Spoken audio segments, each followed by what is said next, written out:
Now, a lot of people have been talking about AI moderated surveys. So can you just talk to us about what these are, what the tools are, and how you might use these? So there are already a lot of AI moderation tools on the market. There's a huge list of them. They are tools that run sessions with customers for you. So the idea is sort of that you can scale your team's ability to talk to customers by having all of these sessions run when you're sleeping or making your coffee or spending time with your family, instead of having to line up, 15 people to talk to every day.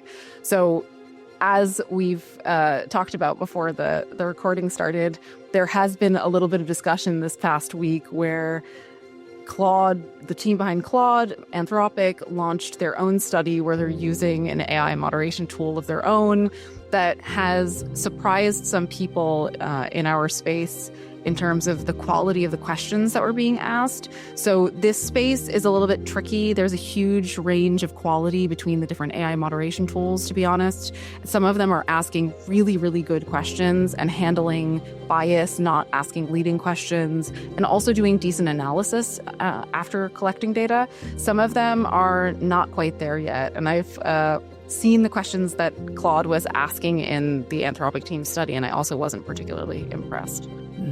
I can't emphasize this for you guys listening enough. In my 16 years of product management, one of the things I learned is to respect the craft of user research. Respect the people who are working on it in your company. Try to get some time shadowing the best PMs who do user research and the best user researchers in your company, because even Anthropic's interviewer couldn't do a good job, right? And so you want to think about this as a skill that you're going to continue to improve throughout your career. We could cover it all, but we don't think the AI interviewers are quite the most important thing for you to learn. So we're going to cover what's in blue for you guys, how to analyze surveys, how to analyze interviews. So without further ado, can you get us started, Caitlin? Yeah. Okay, so as I said, we have to go through multiple steps in the analysis process to get something really rigorous and reliable out.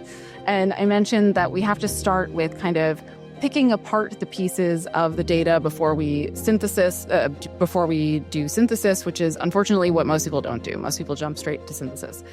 Another piece of the puzzle here is, of course, giving Claude or any of these large language models enough context that it can do a really good job for us. And I know that this metaphor is really overused at this point of saying that it's like your junior assistant or something. I prefer to think of these models at this point not as juniors, but like someone who's new to your team. So if someone new joined your team, they don't necessarily have no skill in this space, but they don't really have the expertise in the domain or about your customers that you have. They might not even know exactly what kind of feature functionality you have built in if they haven't been fully onboarded. So the first step that I use in a lot of, especially interview analysis, is just loading context. And I make this an individual prompt rather than building it into anything else, because large language models actually can be a little bit overloaded. If you try to paste a 2-page long prompt in one go, a lot of the models will still have trouble handling that, and you'll see that they drop some of the instructions even if you said this is really important. So I'm just going to copy my first prompt here, which is only about context. And obviously you've chosen Claude. If people have the option to choose between all the AI models, why have you chosen Claude?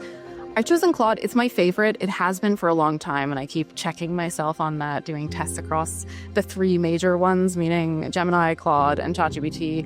And I keep coming back to Claude because by default, it does a more thorough, more nuanced analysis than the other 2 platforms.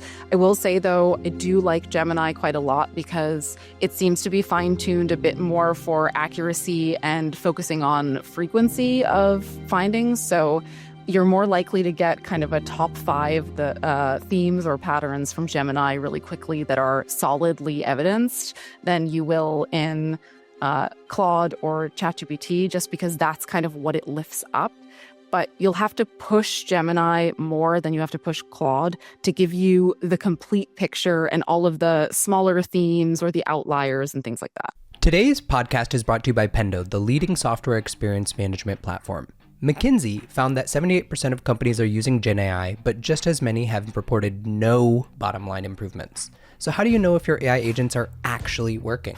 Are they giving users the wrong answers, creating more work instead of less, improving retention, or hurting it? When your software data and AI data are disconnected, you can't answer these questions. But when you bring all your usage data together in one place, you can see what users do before, during, and after they use AI, showing you when agents work, how they help you grow, and when to prioritize on your roadmap. Pendo Agent Analytics is the only solution built to do this for product teams. Start measuring your AI's performance with Agent Analytics at pendo.io/Akash. That's pendo.io/AAKASH. I hope you enjoyed that short clip. You can check out the full episode here.